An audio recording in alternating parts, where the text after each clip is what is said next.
Wow, কত বড় laptop. Simran কি করতাছো? হ্যাঁ, আরে এটা কি করলে সিমরান? স্যারের ল্যাপটপ ফেলে দিলে? আরে না, মনে হয় এই ল্যাপটপ তো খারাপ হয়ে গেছে। যদি স্যার জানতে পারে তো?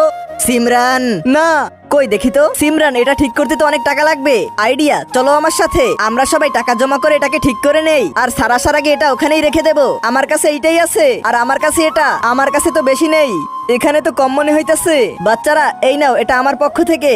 এটা রেখে দাও, এটা তো এখনো কম পড়বে। আইডিয়া, প্রিন্সিপাল স্যারকে পাগল বানিয়ে তার কাছ থেকে নেব। হ্যাঁ চলো। প্রিন্সিপাল স্যার, এর বোনের অপারেশন, এর জন্য অনেক টাকা লাগবে।